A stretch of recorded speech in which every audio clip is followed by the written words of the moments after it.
반갑습니다. 김용민 대표입니다. 오늘 김용민의 주식 랭킹에서는 2차 전지 이 기업은 포스코홀딩스보다 더 많이 오를 겁니다. 현재 포스코홀딩스가 2012년도 이후로 최고가를 경신하고 있죠.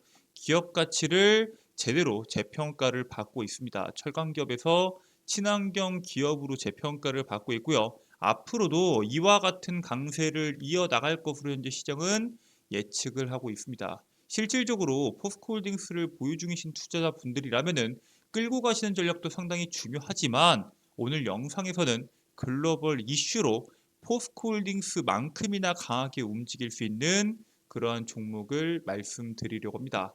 포스코홀딩스를 미처 잡지 못했거나 혹은 가지고 있지만 나는 또 하나의 포트폴리오가 필요하다 하시는 분들은 오늘 영상 집중하셔서 시청하시면은 그 종목 확인하실 수 있다라고 말씀을 드리고요. 오늘 영상에서도 여러분들께 도움이 될 수 있는 내용으로 영상 준비해 왔습니다. 영상 시청하시기 전에 구독과 좋아요 버튼 한 번씩만 누르고 시청해 주시면은 정말 감사드리겠습니다. 자, 그리고 저희 김용민의 주식 랭킹 채널에서는 포스코홀딩스만큼이나 중요한 올해 하반기 시장을 이끌 2차 전지 AI 로봇 섹터를 제가 직접 정리한 총 정리집을 100% 무료로 제공해 드리고 있습니다. 앞으로 시장에서 나올 수 있는 핵심적인 이슈와 그 이슈에 따른 수혜 종목군들을 제가 직접 정리한 리포트고요. 해당 리포트만 한 번씩 읽어보신다고 하셔도 하반기 투자하실 때 상당히 도움이 될 수 있다라고 말씀을 드립니다. 해당 리포트 같은 경우에는 제가 20페이지 가량으로 여러분들께서 보시기 편하게 압축해서 핵심적인 내용들만 정리한 총 정리집이다라고 보시면 될 것 같고요. 해당 리포트를 다운로드 받는 방법은 제가 오늘 영상에서 자세하게 설명드릴 예정이니까 영상 끝까지 시청하시고 그 방법 확인하신 다음에 꼭 다운로드 받으셔서 투자에 조금이라도 도움이 되시길 바라겠습니다. 자, 그러면은 바로 오늘의 본 내용으로 넘어가서 일단 포스코홀딩스에 대한 내용을 조금 말을 해야 될 것 같아요. 현재 2차 전지 소재 사업에 대한 기대감이 계속해서 커지면서 포스코홀딩스에 대한 주가가 고공행진을 펼치고 있습니다. 제가 아까 전에 말씀드렸다시피 2012년도 이후에 최고가를 경신하고 있고요. 이 포스코홀딩스 같은 경우에는 기업에 대한 가치를 재평가받는 이유가 리튬 광산부터 리튬 생산, 전구체, 양극재, 리사이클링까지 수직 계열화에 따른 가치 재평가로 연일 주가가 급등하고 있습니다. 사실 수직 계열화가 제대로 되어 있는 기업이 포스코홀딩스와 대표적으로 에코프로 그룹이 있죠. 근데 에코프로 그룹은 리튬 광산까지는 제대로 수직 계열화가 되어 있지 않습니다. 그렇기 때문에 사실 포스코홀딩스가 어느 부분에 대해서는 에코프로보다 뛰어난 부분이 분명히 있겠죠. 물론 양극재 생산이나 이런 부분에서 에코프로 그룹이 앞서는 부분도 분명히 있고요. 지난 6월에는 골드만삭스가 향후 10년간 전기차 배터리 시장에 양극재가 과잉 공급이 될 것이다 라고 관측을 했습니다. 현재 수많은 기업들이 양극재에 대한 증설을 시작했고 그에 따른 공급 과잉을 우려했던 것인데 바이든 행정부가 2032년도까지 판매되는 신차의 67%를 전기차로 전환을 목표로 하는 등을 포함해서 전기차에 대한 공급 가속화에 대한 정책들이 계속해서 쏟아져 나왔고요. 그로 인해서 현재 미국도 그렇고 중국도 그렇고 유럽도 그렇고 전 세계적으로 공급 속도가 빨라지다 보니까 과잉 공급에 대한 우려가 많이 없어졌습니다. 그래서 거기에 따른 가치가 재평가를 받고 있다라고 보시면 될 것 같습니다. 실질적으로 전기차 시장에서 엄청난 공급량을 자랑하는 대표적인 두 개의 기업이 있죠. 바로 비아디와 테슬라입니다. 근데 일단 비아디에서 먼저 보면은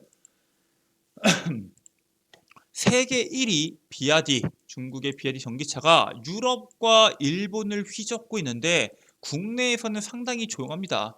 사실 우리나라에서는 현대차와 기아차 그리고 테슬라에 대한 내용들만 나오고 있지 비아디에 대한 내용들은 나오고 있지 않죠. 중국 내수를 넘어서 유럽과 남미, 일본까지 진출한 비아디가 아직 국내 진출에는 상당히 신중한 모습을 보이고 있습니다. 인접 지역인 동남아 시장 진출은 이미 마쳤고요. 무역 갈등이 큰 미국 시장을 제외하고는 거의 모든 시장에 중국의 비아디가 진출을 했습니다. 국내 법인을 현재 비아디에서 설립을 하고 상륙도 준비하고 있는 건 맞지만 우리나라 같은 경우에는 현대 기아가 시장을 이미 형성을 해서 주도권을 쥐고 있기 때문에 신중한 움직임을 보여주고 있고요. 하지만 우리나라에선 이미 테슬라도 그렇고 여러 기업들, 벤츠, BMW, 현대기아를 제외한 나머지 브랜드들도 이미 충분하게 자리를 잡고 있기 때문에 지금 중국이 뛰어들기에 충분한 거 아니냐라고 할 수 있겠지만 중국 자동차 브랜드의 신뢰도가 우리나라에선 낮은 편이죠. 즉 현재 중국의 배터리, LFP 배터리를 탑재한 전기차의 평가가 어떻게 나오냐가 상당히 중요합니다. 대표적으로 이번에 KG 모빌리티에서 토레스에 LFP 배터리를 장착하죠. 그리고 또 다른 이슈인 테슬라 모델 Y에 LFP 배터리를 장착을 해서 국내에 진출을 합니다. 중국 공장에서 전량 생산되는 테슬라 모델 Y 후륜구동 모델이 국내 전기차 시장에 공급이 됩니다. LFP 배터리가 당연히 들어가기 때문에 가격이 상당히 저렴하고요. 열폭 발생률도 현저히 낮아서 안전성 면에서는 엄청난 이점을 가지고 있습니다. 이 전기차에 대해서는 열폭 문제가 계속해서 대두가 됐었죠. 그래서 이 부분에 대한 안전성과 가격의 저렴성 두 가지가 핵심이고요. 주행거리가 비교적 짧다고는 하지만 우리나라 같은 경우에는 주행거리를 한 번에 장거리를 할 경우의 수가 그렇게 많지 않기 때문에 우리나라에서 어떠한 효과가 나오냐를 두고 볼 필요가 있습니다. 국내 가격은 5,699만 원부터 시작하고요. 보조금을 지원 시에 4천만 원대에 구매가 가능하다고 합니다. 인도 시기는 올해 3분기부터 시작될 것으로 예측이 되는데 바로 이 테슬라 모델 Y가 이 중국에 생산된 LFP 배터리가 탑재된 이 모델 Y가 어떤 식으로 시장에서 반응하냐에 따라서 앞으로 시장의 판도가 많이 달라질 수 있다라고 말씀을 드리고요. 국내에서도 LFP 배터리의 채택률이 올라갈 경우 전기차 시장 및 배터리 시장의 판도가 바뀔 수도 있다라고 현재 시장이 전망을 하고 있습니다. 대표적으로 지금 테슬라와 그다음에 중국의 비아디 이 두 가지에 대한 기업을 필두로 중국과 미국 중에서 누가 선두냐에 대한 이야기들이 많이 나옵니다. 물론 현재까지는 중국이 시장의 선두 맞지만 테슬라가 있는 미국도 전기차의 리더가 맞지 않냐 이런저런 내용들이 나오고 있는데 포드의 회장이 미국 CNN에서 미국은 아직 이 시장에서 중국과 경쟁할 준비가 되어 있지 않다라고 인터뷰를 합니다. 포드가 뭐예요? 미국의 대표적인 완성차 브랜드죠. 이 포드의 회장이 이렇게 말할 정도로 현재 중국의 시장의 장악력이 너무 크다는 거에 대해서 우리가 주목을 해야 됩니다. 빠른 기술 개발과 상용화 그리고 적극적인 해외 수출을 동력 삼아서 중국이 미래 글로벌 자동차 시장에서 압도적인 지배력을 발휘할 것으로 현재 전망하고 있고요. 올해 1분기 신에너지 차량 전체 판매의 39%를 차지한 중국의 전통적 강자 폭스바겐과 본격적인 세대 교체가 시작되었다고 평가를 하고 있습니다. 지금까지는 폭스바겐과 도요타가 시장을 장악하고 있었지만 앞으로는 중국에 있는 자동차 기업들이 시장을 장악할 수 있다라는 부분에 대해서 주목하고 있고요.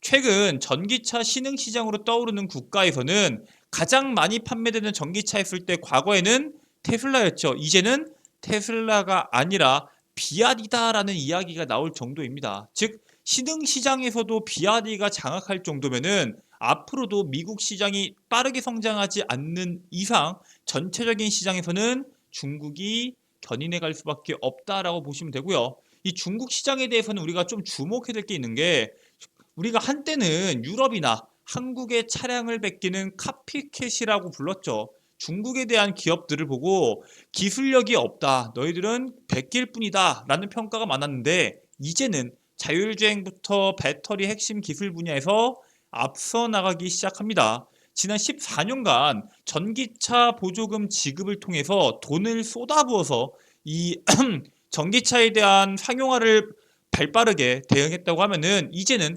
보조금 지급을 중단한 다음에 실력으로 글로벌 기업과 경쟁을 시작한 만큼 급격하게 성장한 기술력에 대해서 주목을 해야 됩니다. 대다수의 완성차 업체들이 레벨 2의 상용화에 머물고 있고 레벨 3에 머물고 있는 기업들은 뭐 벤츠, 혼다를 포함해서 소수의 기업들입니다. 근데 중국의 스타트업인 샤오펑이랑 휴먼 호라이즌은 세계 최초로 레벨 4 상용화를 발표하면서 시장에 주목도를 집중시킵니다. 자, 보시면은 중국 기업의 미래차 기술력이라고 해서 샤오펑 같은 경우에는 자율주행 4단계 서비스, 니오는 배터리 충전이 필요 없는 교체 시스템, CATL과 비아디는 배터리 모듈과 팩 단계를 건너뛰고 배터리 직접 탑재, 바이두와 지리차는 챗 GPT와 같은 AI 음성 기능을 적용하는 여러 가지에 대한 미래차 기술력을 지금 중국 기업들이 하나둘씩 발표하고 있는데 중요한 건 뭐예요? 자율주행 기술을 탑재한 중국차에 대한 비중이 2단계는 50%가 넘었고요. 3단계도 무려 2배 가까이 성장을 했습니다. 1년 만에 9%에서 20%로 엄청나게 올랐다 정도로만 보시면 되고요. 이렇게 자율주행이라는 기술력을 토대로 중국 기업에 있는 완성차 업체들이 판매량을 올리기 위한 여러 가지에 대한 대응이 시작됩니다. 사실 배터리 같은 경우에는 완성된 배터리를 사와가지고 달기 때문에 자기들만의 가격 경쟁력이라던가 디자인 경쟁력이라던가 기술 경쟁력이 필요합니다. 그 중에서 가장 핵심인 기술 경쟁력에 집중하고 있다라고 보시면 되고요. 이번에 머스크에서도 테슬라 자율주행 XAI 덕에 향상될 것이라는 기사가 나왔죠. 머스크가 새로 설립한 AI 기업 XAI의 도움으로 테슬라의 자율주행 기능이 더 나아질 것이다 라고 장담을 합니다. 머스크가 지난 14일 지난주에 트위터 스페이스에서 XAI가 테슬라와 다양한 방식으로 협력해서 두 회사 양쪽에 상호 이익이 될 것이라고 전망된다라고 글을 적었고요. 올해 안으로 자율주행 4단계와 5단계 달성으로 전 세계 전기차 산업의 주도권을 확보하는 것을 목표로 하고 있습니다. 이게 전기차의 3대 시장 중 하나인 미국 시장의 급격한 성장에 맞춰서 세계 전기차 판매 1위를 찾아오려는 계획을 가지고 있거든요.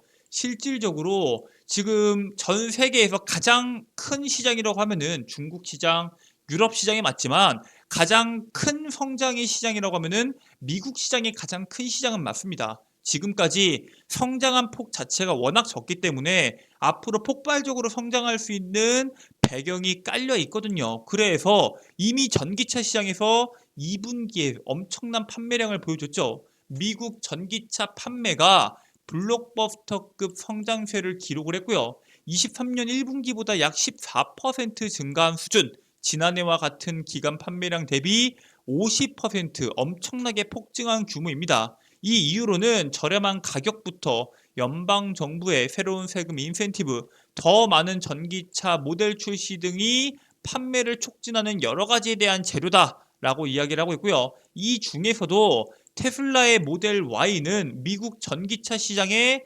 36%를 차지하면서 미국 전기차 시장에서 테슬라 다음 2인자가 나오지 않고 있는 상황이다라고 보시면 될 것 같습니다. 실질적으로 미국에서 테슬라가 갖고 있는 권위 자체가 워낙 크고요. 그 중에서도 테슬라 모델 Y에 대한 권위가 상당히 큰데 문제는 이게 언제까지 이어질 거냐는 겁니다. 오랫동안 이어지지 않을 확률이 상당히 높다는 거고요. 실질적으로 CNBC에 따르면은 테슬라의 지난해 점유율은 62%로 추정했는데 4년 이내로 3분의 1 수준으로 대폭 하락할 것이다 라고 분석을 합니다. 같은 기간에 포드와 GM 등 전통 완성차 업체들의 전기차 시장 점유율은 각각 10%대로 상승할 것으로 현재 시장이 예측을 하고 있습니다. 전통 강자들이 최근에 몇 년 사이에 전기차 차종을 대폭 늘리면서 친환경차 시장을 적극적으로 공략을 하면서 판도가 뒤집힐 것이다 라는 해석이 나오고 있고요. 지금 전통 완성차 기업들 현대차도 그렇고 기아, GM, 포드, 벤츠, BMW 이런 완성차 기업들 같은 경우에는 차종을 늘리죠. 우리나라 현대차만 하더라도 차종이 얼마나 많아요. 테슬라 같은 경우에는 모델 3, S, X, Y 등 4종류의 전기차만 판매하고 있기 때문에 다양한 전기차 디자인 수요 증가에 밀린다라는 분석이 나오고 있습니다. 자, 근데 중요한 건 뭐예요? 중요한 거는 여기 있는 4개만으로 계속해서 차종을 밀어붙이는 게 맞냐? 아니면은 기존의 완성차 기업들처럼 차종을 크게 넓히는 게 맞냐? 이 부분에 대해서 논쟁이 좀 많아요. 일단 머스크는 7년간 판매량을 10배 이상 확대하기 위해서는 많은 차종이 필요하지 않다라는 점을 시사합니다. 전기차 같은 경우에는 스마트폰화가 되어 있다라고 말하는 거예요. 즉 소비자가 선호하는 모델들이 한정적이기 때문에 차량의 모델을 최소화해서 생산 공정 효율화로 단가를 낮춰야 된다라고 강조합니다. 예를 들어서 어차피 소비자들은 아이폰 예를 들어서 10, 갤럭시 Z 플립, 그다음에 갤럭시 울트라 등등등 사람들이 선호하는 디자인들은 그렇게 많지가 않다는 겁니다.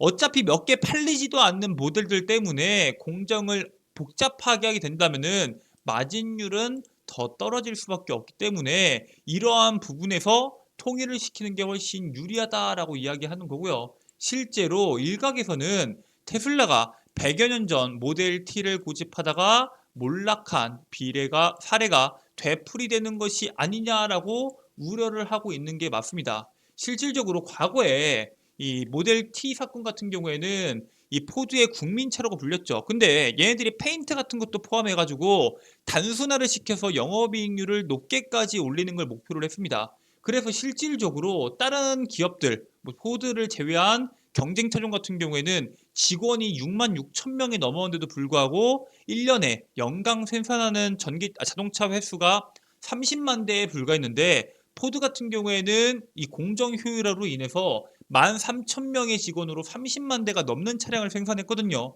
즉 테슬라도 너무 생산 공정의 효율화만 마치게 된다면은 포드처럼 잘 나가다가 무너질 수도 있다라는 겁니다. 비용 절감과 수익성 개선에 초점이 맞춰진 테슬라의 소차종 전략은 충성도가 높은 테슬라 소비자들을 기반으로 진행되는 전략이기는 하지만 이것도 지금 정도의 충성도로는 어느 정도의 리스크가 있다라는 겁니다. 즉 테슬라가 어쨌든 차종을 10개까지 늘린다고 했는데 사실 위험하게 다른 기업들이 치고 올라오는 속도가 빨라진다고 하면은 차종이 더 늘어날 수가 있다는 거고요. 이후에 어쨌든 현재 테슬라의 가장 큰 약점은 2020년도 이후에 신차가 나오지 않는다는 겁니다. 거기에 따른 소비자들의 불만이 분명히 있겠죠. 그래서 이번 사이버 트럭에 대한 기대감이 더 클 겁니다. 미국 텍사스 공장에서 전기 픽업 트럭, 사이버 트럭 생산을 시작을 하고요. 시제품을 공개한 지 4년 만이고 당초 생산 목표보다 2년 정도 늦어졌지만 최근 주주총회에서 이야기했던 대로 연내에 인도를 예정하고 있습니다. 그리고 방금 말씀드렸던 것처럼 2020년도 3월 이후로 출시되는 5번째 상용화 모델인 만큼 출시 이후에 파급력에 주목하고 있고요. 모델 S, 모델 Y, 모델 X, 모델 3 이러한 모델 다음에 세미도 나오긴 했지만 세미는 상용차가 아니고 결국에는 이 사이버 트럭 출시에 따른 시장의 파급력이 엄청날 겁니다. 테슬라의 새로운 모델이기 때문에 그 파급력이 클 것으로 보이고요. 현재 비아디의 판매율이 밀리고 있는 테슬라가 급성장하는 미국 시장, 다른 유럽과 미국, 중국 시장에 비해서 미국 전기차 시장의 성장률이 엄청나고요. 그런 미국에서 인기가 많은 픽업 트럭이라는 특수한 호재성까지 시너지를 받을 때 수혜를 받을 수 있는 주목들을 우리가 주목해 볼 필요가 있다라고 말씀을 드리고요. 빠르면은 올해 8월, 9월, 10월 안으로 출시될 수 있고 인도될 수가 있기 때문에 거기에 따른 수혜 종목군들 이슈가 되기 전에 미리 사모으실 필요가 있다라고 말씀을 드립니다. 자, 그래서 우리가 지금 주목해야 되는 종목은 첫 번째 종목은 바로 명신산업입니다. 명신산업은 자동차 부품 제조 업체로 핫스탬핑 공법으로 경량화시켜서 만든 제품을 자동차 차체 부품 업체한테 납품하는 기업이고요. 실질적으로 테슬라 협력사로 금속을 가열해서 성형한 뒤 급속 냉각을 해서 모양을 만드는 핫 스탬핑 방식으로 경량 차체 부품을 공급하는 기업입니다. 테슬라형으로 고정밀 감속기 기어 및 시프트 부품을 납품한 이력이 있기 때문에 사이버트럭 출시에 따른 수혜가 기대되는 기업이 바로 명신산업이고요. 두 번째 종목은 우리산업입니다. 우리산업은 조지아주 공장에서 전기차용 난방장치와 냉각수 히터, 에어컨 액추에이터, 그리고 열관리 부품 등 주요 부품을 생산하는 기업이고요. 테슬라의 모델 3, Y, S 등 모든 차량에 우리산업의 제품을 독점적으로 공급을 하고 있습니다. 11월에 계획되어 있던 공장을 10월 조기 가동한 다음에 2027년도까지 현지 매출을 지난해 대비 6배로 목표로 잡고 있는 앞으로 시장 성장에 따른 수혜를 받을 수 있는 기업이고요. 사실 이 기업 같은 경우에는 다른 작년 연 매출이 600억에서 700억 수준이었는데 그 연매출 대비 6배 수준의 엄청난 실적을 목표로 하고 있는 기업이고, 테슬라의 사이버 트럭이 나온다고 했을 때도 그 안에 독점적으로 제품을 공급할 수 있는 기업이기 때문에 시장에서 주목받을 것이다 라고 말씀을 드리겠습니다. 자, 이렇게 여러분들께 명신산업과 우리 기술에 대해서 말씀을 드렸는데, 아니 나는 이 부분에 대해서 알겠다. 그리고 이 전기차 시장에 대해서 사이버 트럭에 대해서 중요한 부분도 다 알겠다. 하지만 이 사이버 트럭에 대한 수혜주도 정말 중요한 거 알겠지만 그 밖에도 나는 2차 전지, AI, 로봇에 대한 총정리집, 아까 직접 만들었다는 총정리집 다운로드 받고 싶다 하시는 분들은 지금부터 그 방법 설명드릴 거고요. 나는 총정리집 말고도 김용민 대표가 매일매일 종목을 하나씩 선점해서 공략할 만한 종목을 알려주면 좋겠다 하시는 분들이 계셔서 같이 종목도 알려드릴 예정입니다. 그리고 시장에서 나오는 수많은 이슈 중 오늘 당장 주목해야 되는 이슈도 골라달라 하시는 분들 계십니다. 그리고 매일매일 시장에서 나오는 강세 종목군들, 왜 강세가 나왔는지, 그리고 거기에 따른 관련주가 뭐가 있는지까지 한꺼번에 말해달라 하시는 분들이 계십니다. 자, 그런 분들을 위해서 제가 직접 만들고 운영하는 어플리케이션이 있습니다. 바로 김용민의 급등 시그널이라는 어플리케이션이고요. 지금부터 어플리케이션 설치 방법을 말씀드리도록 하겠습니다.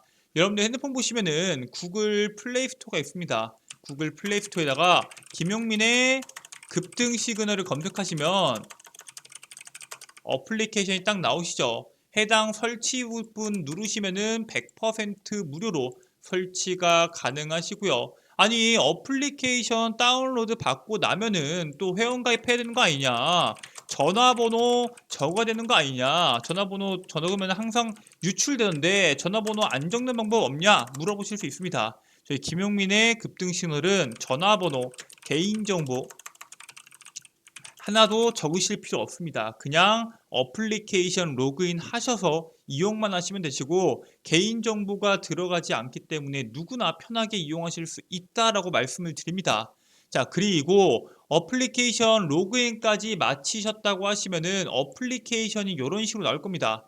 좌측 상단에 있는 급등 추천주 클릭해 주시고요. 공지사항 세 번째 보시면은 2차 전지, AI, 로봇 섹터 총정리라고 적혀 있습니다. 스크롤 내리시면은 제가 직접 만든 총정리 자료집 100% 무료로 다운로드가 가능하시고요. 평생 무료로도 여러분들께서 이용이 가능하시기 때문에 꼭 다운로드 받길 바라겠습니다. 이 밖에도 방금 전에 여러분들께 말씀드렸던 제가 직접 매일매일 7월 17일, 7월 14일, 7월 13일, 7월 12일 매일매일 여러분들께서 공략할 수 있을 만한 종목군들 업로드 해드리고 있고요. 장전급등 뉴스 같은 경우에는 매일매일 나오는 시장의 이슈, 어떠한 이슈가 있고 그 이슈에 따른 관련주는 뭐가 있는지까지 매일매일 업로드가 되고 있다라고 말씀을 드립니다. 자, 그리고 방금 전에 말씀드렸던 시장에서 매일매일 주목받는 급등주들, 왜 급등했는지, 거기에 따른 수혜 종목군들 뭐가 있는지에 대해서 여러분들께 말씀을 드리고 있으니 꼭 들어오셔서 해당 자료들 한 번씩 체크해 보시길 바라겠습니다. 자, 오늘 준비된 내용은 여기까지입니다. 오늘 영상 끝까지 시청해 주셔서 감사드리고요. 저는 다음 영상으로 여러분들께 더 도움되는 내용으로 돌아오도록 하겠습니다. 오늘 영상 여러분들께 도움이 되셨다면 구독과 좋아요, 알림 설정 한 번씩만 부탁드리고요. 저는 다음 영상으로 여러분들께 돌아오도록 하겠습니다. 끝까지 시청해 주셔서 감사합니다.